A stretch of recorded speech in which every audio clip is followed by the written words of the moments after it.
नमस्कार, बड़ी खबर तेज नजर में आपके साथ मैं हूं श्वेता एस त्रिपाठी। हमारे इस खास शो में होगी 24 घंटे की सबसे बड़ी खबरें पूरी रफ्तार और विश्लेषण के साथ। चलिए शुरू करते हैं तेज रफ्तार खबरों का सफर। मध्य प्रदेश के राज्यपाल राम नरेश यादव के बेटे की मौत का रहस्य बरकरार। व्यापम घोटाले में आरोपी शैलेश यादव की कल घर पे ही संदिग्ध परिस्थितियों में हुई थी मौत। राम नरेश यादव के लखनऊ आने के बाद किया गया अंतिम संस्कार। राज्यपाल राम नरेश यादव के बेटे शैलेश यादव का लखनऊ में अंतिम संस्कार कर दिया गया। आज सुबह से ही उनके घर पे संवेदनाएं व्यक्त करने वालों का तांता लगा रहा। यूपी के राज्यपाल राम नाईक, कांग्रेस नेता प्रमोद तिवारी, रीता बहुगुणा जोशी समेत तमाम कांग्रेसी भी शोक प्रकट करने उनके घर पहुंचे। ये एक दुखद दुर्भाग्यपूर्ण घटना है। संवेदना व्यक्त कर रहे हैं हम लोग। पोस्टमार्टम हुआ है। ये अगर कोई बात ऐसी होगी तो बात स्पष्ट आ जाएगी। मैं समझता हूँ ये समय, ये घड़ी सिर्फ दुख में संवेदना व्यक्त करने की घड़ी है। बेटे की मौत से आहत राम नरेश यादव को लखनऊ के ही पीजीआई अस्पताल में भर्ती कराया गया है। अम्बेडकर नगर के टांडा और बस्ती के कलवारी के बीच सरयू नदी पर बने पुल में दरार आ जाने से सेतु निगम में हड़कंप मच गया। जी संगम पर खबर चलाए जाने के बाद सेतु निगम ने 2 बड़े अधिकारियों को जांच के लिए मौके पर भेजा। 2013 में इस पुल का उद्घाटन शिवपाल सिंह यादव ने किया था। इस पुल के बन जाने से बस्ती और अम्बेडकर नगर के बीच दूरी कई किलोमीटर कम हो गई थी, लेकिन 1.5 साल बाद ही इस पुल में दरार आ गई। जांच पर गए अधिकारियों ने अपनी जांच में ये पाया कि एक बीम पर लगी 2 में से एक बेयरिंग क्रश हो गई है, जिसकी वजह से ये दरार आई है। अब पुल को बंद कर दिया गया है और बेयरिंग को बदलने के लिए 10 से 12 दिन का वक्त लिया जाएगा। बेयरिंग के क्रश होने के पीछे जो वजह बताई जा रही है वो भी अपने आप में चौंकाने वाली है। जांच अधिकारियों का यह दावा है कि बेयरिंग क्रश होने की वजह ओवरलोडिंग है। अगर 1.5 साल में पुल की बेयरिंग ओवरलोडिंग की वजह से क्रश हो जाती है तो इसका मतलब ये है कि पुल के निर्माण में कहीं न कहीं समझौता किया गया है गुणवत्ता से। ग्रेटर नोएडा की यमुना अथॉरिटी पर इनकम टैक्स को सही ब्यौरा उपलब्ध न कराने के चलते इनकम टैक्स विभाग ने यमुना अथॉरिटी को नोटिस जारी किया है। आपको बता दें कि यमुना अथॉरिटी के साथ साथ बैंक ऑफ बड़ौदा जो ग्रेटर नोएडा में मौजूद है, उसी में यमुना अथॉरिटी के तमाम खाते मौजूद हैं। बैंक को भी इनकम टैक्स विभाग की तरफ से एक नोटिस जारी किया गया और अकाउंट को फ्रीज करने की उसमें बात कही गई है।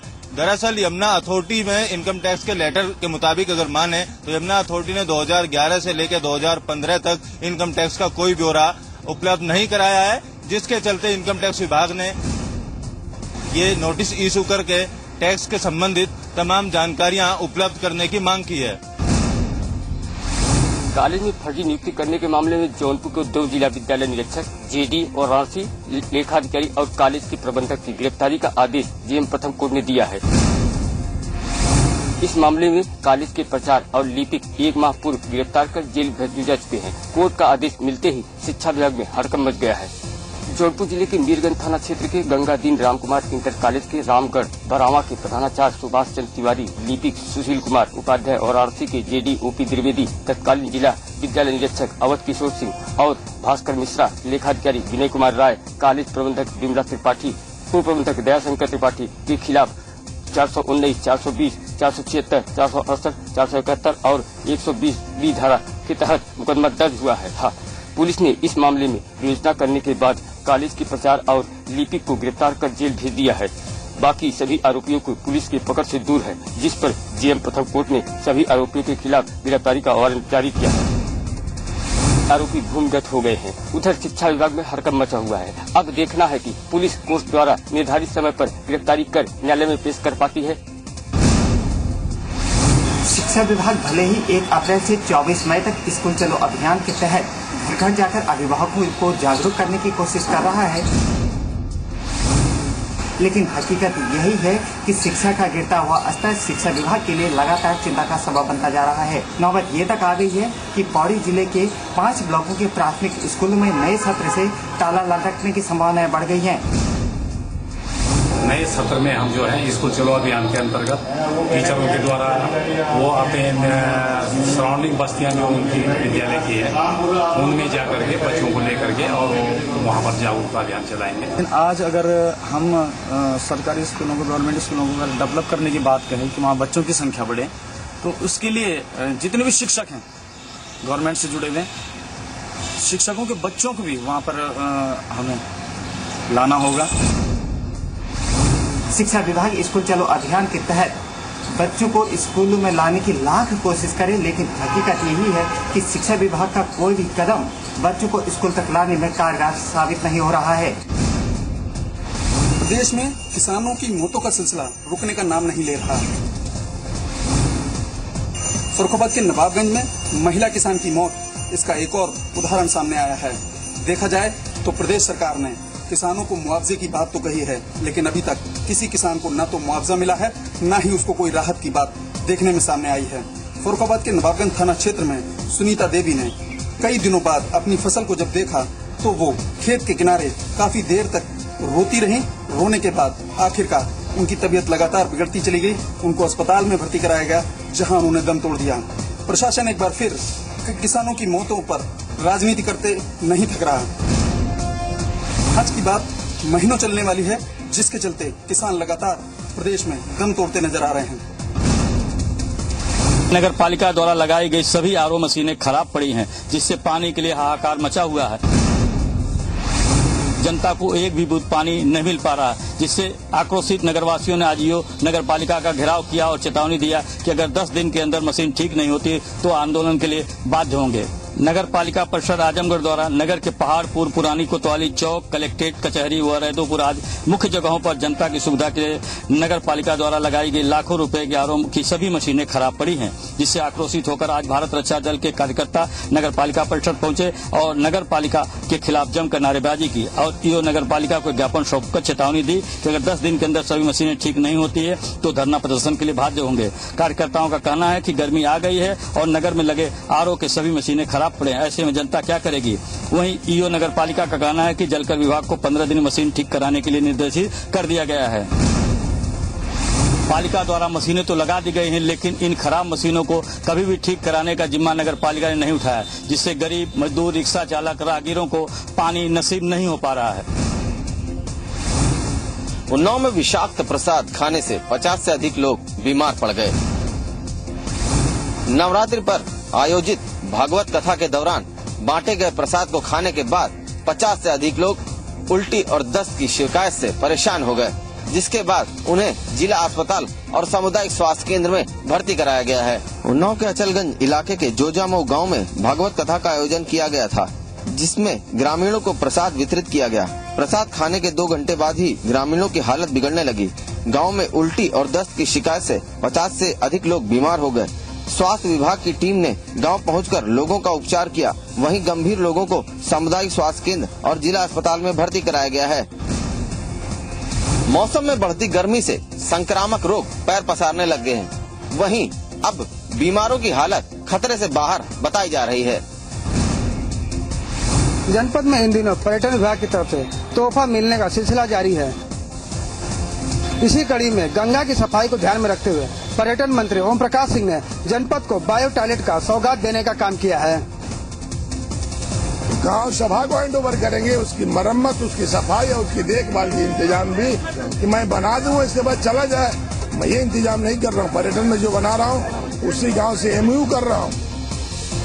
जनपद गाजीपुर का कमसारो बार का इलाका, जिसमें 12 गांव भी शुमार होता है। यह गांव गंगा के किनारे, जिसके चलते आसपास के लोग गंगा को गंदा करते रहते थे। इसी को देखते हुए पर्यटन मंत्री ओम प्रकाश सिंह ने इस गांव को बायो टॉयलेट देने की घोषणा किया है, जिससे गंगा स्वच्छ रहे। इतना ही नहीं, उन्होंने बताया कि यह प्रयास आगे भी चलता रहे। इसके लिए पर्यटन विभाग के द्वारा आधिकारिक OMU भी करने जा रहा है, ताकि सरकार बदलने के बाद भी गंगा की स्वच्छता बरकरार रहे। पर्यटन मंत्री के इस सौगात से एक और जहां गंगा स्वच्छ होगी, वहीं मोदी के गंगा स्वच्छता अभियान को भी नई धार मिलेगी। इलाहाबाद में सोशल साइट्स की दीवानगी का एक चौंकाने वाला मामला सामने आया है। यहां के नैनी थाना क्षेत्र के मानस नगर में 9वीं क्लास में पढ़ने वाले एक स्टूडेंट ने फेसबुक चैटिंग की दीवानगी में अपने पिता की रिवॉल्वर से गोली मारकर अपनी जान दे दी। इसकी माँ ने डांटा, तुम किससे बात कर रहे हो, पढ़ाई नहीं करते, मोबाइल पर बात ही करते रहते हो। तो वहाँ से तैस में आया छत से नीचे और अपना मोबाइल पटका है नीचे। अंदर एक कमरे में गया और वहाँ कहाँ पता नहीं पिस्टल कहाँ से लाया था, अपने बैग में रखा था स्कूल वाले बैग में, वहाँ से पिस्टल निकाला और सर में मार लिया अपने गोली।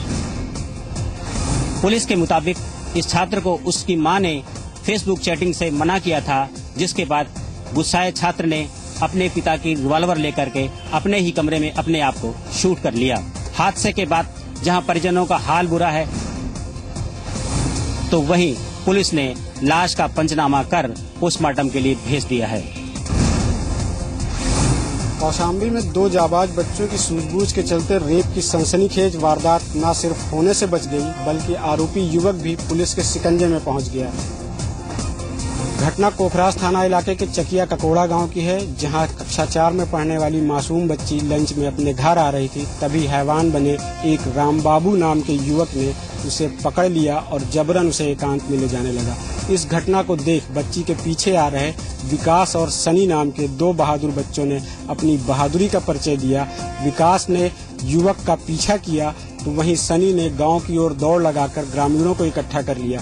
ग्रामीणों को अपनी तरफ आता देख आरोपी युवक रामबाबू इसके पहले फरार हो पाता कि बहादुर विकास अकेले ही उससे भिड़ गया और उसे पकड़ लिया। मासूम के अपहरण और दरिंदगी के प्रयास की सूचना पर कोखराज पुलिस भी मौके पर पहुंची। मामले की गंभीरता को देखते हुए पुलिस ने आरोपी युवक रामबाबू को गिरफ्तार कर थाने ले आया।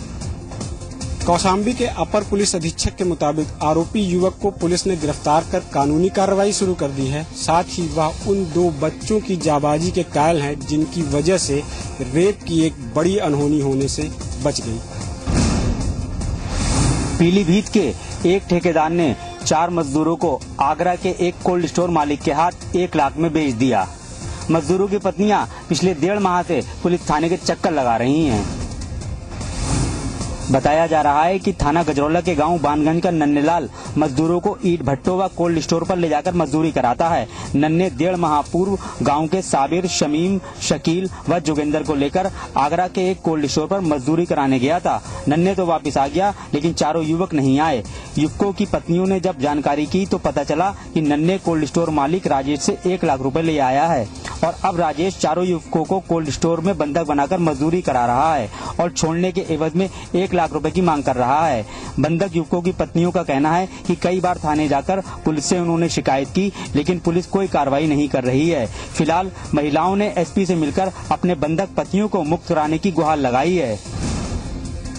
मानव तस्करी से जुड़ा ये मामला सामने आने के बाद एसपी ने पूरे मामले की जांच थाना गजरौला को सौंपी है और महिलाओं को जल्द कार्रवाई का भरोसा दिलाया है। भदोही जनपद के ज्ञानपुर थाना क्षेत्र में आज एक होंडा सिटी और ट्रैक्टर में जबरदस्त टक्कर हुई है। इस टक्कर में ट्रैक्टर सवार एक व्यक्ति की मौत हो गई है, जबकि होंडा सिटी पे सवार 4 लोग बुरी तरह घायल हुए हैं, जिनको इलाज के लिए एक निजी अस्पताल में भर्ती कराया गया है।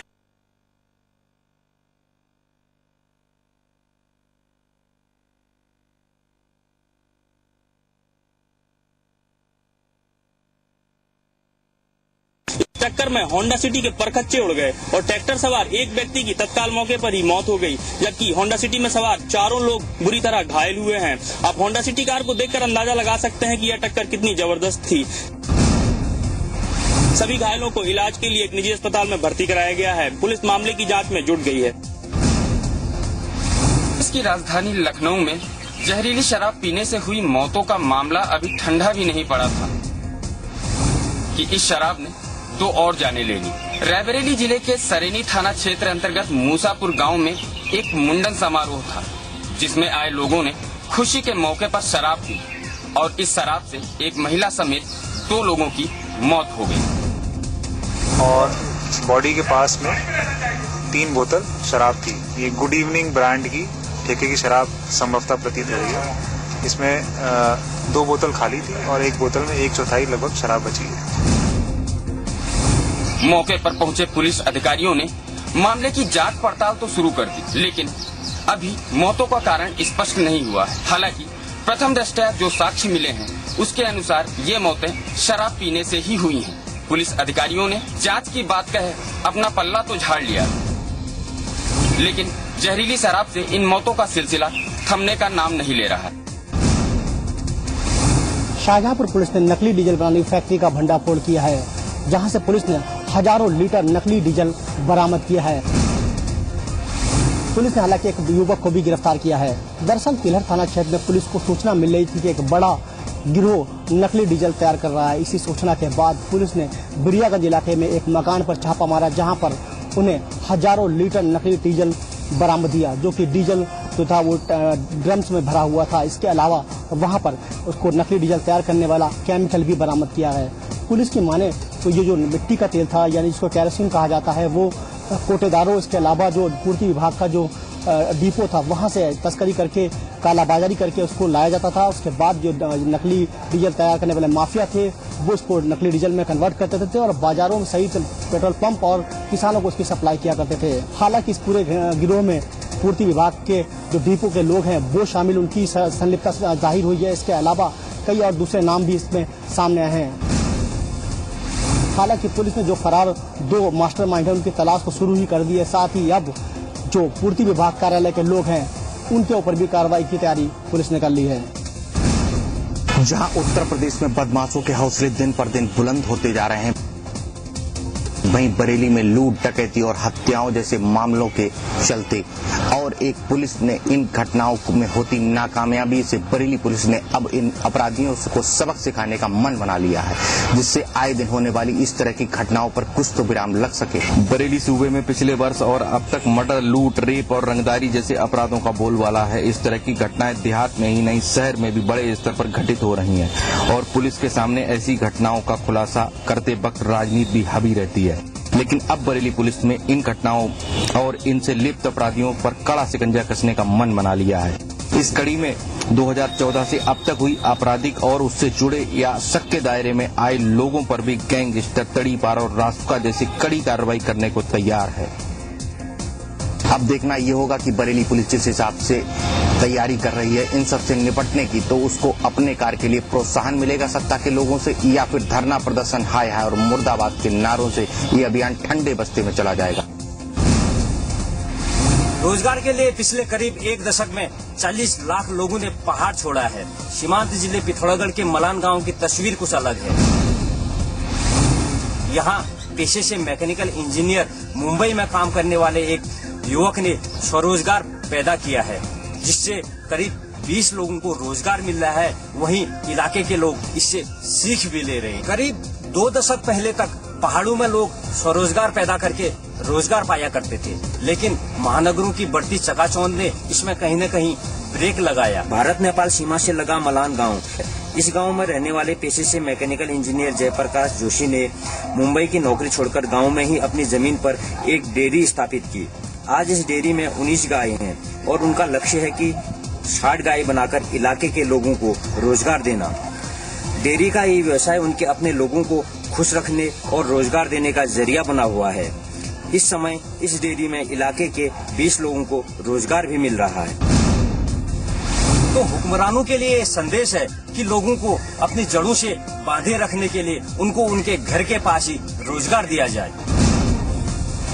पर वाराणसी का विकास करने के लिए वाराणसी से एक दल अगले महीने क्योटो के लिए रवाना होगी। उससे पहले क्योटो से आए जनप्रतिनिधियों ने वाराणसी नगर निगम में अधिकारियों के साथ मीटिंग की। जापानी दूतावास के अधिकारी आइसो माटा के नेतृत्व में शहर पहुंचा क्योटो का यह दल वाराणसी के विकास की योजनाओं को अंतिम रूप देने आया है। नगर निगम के अधिकारियों के साथ मीटिंग कर यह दल उन सभी पहलुओं पर चर्चा कर रहा है जिसमें वाराणसी और क्योटो को मिलकर काम करना है। इससे पहले भी कई बार क्योटो के जनप्रतिनिधि वाराणसी आ चुके हैं। इस बार के दौरे का मकसद अब क्योटो की तर्ज पर वाराणसी के विकास की योजनाओं को एक ठोस आधार देना है। क्योटो से आई ये दल वाराणसी शहर की स्थिति और इसकी जरूरतों को समझने के लिए वाराणसी शहर का भ्रमण भी करेगी। झांसी में जगन्नाथ रथ यात्रा में शामिल विदेशी श्रद्धालु लोगों के आकर्षण का केंद्र है। एक और भगवान जगन्नाथ की रथ यात्रा को देखने स्थानीय श्रद्धालुओं की भीड़ उमड़ी, तो वहीं भारतीय परिधान में सजे विदेशी मेहमानों ने भी लोगों को खूब प्रभावित किया। झांसी में भगवान जगन्नाथ की रथ यात्रा निकाली गई, जिसमें देशी विदेशी भक्त जगन्नाथ की आराधना करते और झूमते नजर आए। अंतर्राष्ट्रीय कृष्ण भावनामृत संघ इस्कान ने इस अनूठी जगन्नाथ यात्रा का आयोजन किया, जिसने चंद्रशेखर आजाद की तिराहे से शुरू होकर पूरे नगर में घुमाया गया। इस रथ यात्रा में स्थानीय श्रद्धालुओं के साथ ही रूस और यूरोपियन देशों से आए श्रद्धालु भी संगीत की धुन पर झूमते गाते दिखे। विदेशी रंग रूप की महिलाओं को भारतीय परिधान में सड़कों पर झूमते देखना स्थानीय लोगों के लिए एक अनूठा अनुभव रहा। इस रथ यात्रा के एक सिरे के रस्से को महिलाएं और दूसरे सिरे के रस्से को पुरुष श्रद्धालु खींचते नजर आए। भारतीय सनातन धर्म के प्रति दुनिया के लोगों का लगाव काफी पुराना है। झांसी में आयोजित यात्रा में एक ओर जहां रूस से आए श्रद्धालु मौजूद रहे, तो दूसरी ओर यूरोपियन देशों के भी श्रद्धालु झांसी सड़कों पर झूमते दिखे। पूर्व प्रधानमंत्री अटल बिहारी वाजपेयी को कल भारत रत्न दिया जाएगा। उसी के साथ एक प्रोटोकॉल टूटेगा, उन्हें घर जाकर यह पुरस्कार दिया जाएगा, जबकि आज तक किसी को भी घर जाकर भारत रत्न नहीं दिया गया है। वहीं मरणोपरांत पंडित मदन मोहन मालवीय को 31 मार्च को राष्ट्रपति भवन में ये पुरस्कार प्रदान किया जाएगा। पूर्व प्रधानमंत्री अटल बिहारी वाजपेयी को 27 मार्च को और महामना पंडित मदन मोहन मालवीय को 31 मार्च को भारत रत्न पुरस्कार से सम्मानित किया जाएगा। मोदी सरकार ने दोनों को पिछले 25 दिसंबर को ये पुरस्कार देने की घोषणा की थी। महामना और अटल को इस पुरस्कार से नवाजे जाने वाले 44वीं और 45वीं हस्ती हैं। बीते कई वर्षों से विभिन्न पार्टियों के राजनेताओं सहित समाज के हर तबके द्वारा वाजपेयी को भारत रत्न देने की मांग की जा रही थी। वाजपेयी भारत रत्न ग्रहण करने वाले देश के 7वें प्रधानमंत्री होंगे। 25 दिसंबर को जब इन दोनों विभूतियों को भारत रत्न देने की बात कही गई थी, तो अटल बिहारी वाजपेयी के नाम पे सभी लोगों ने समर्थन किया था और स्वागत भी किया था, लेकिन वहीं कुछ लोगों ने महामना पंडित मदन मोहन मालवीय के नाम का विरोध किया था। कहा था कि अगर मरणोपरांत पंडित जी को ये पुरस्कार दिया जा सकता है, तो बाकी ऐसे तमाम और भी लोग हैं जिनको ये पुरस्कार प्रदान किया जा सकता है।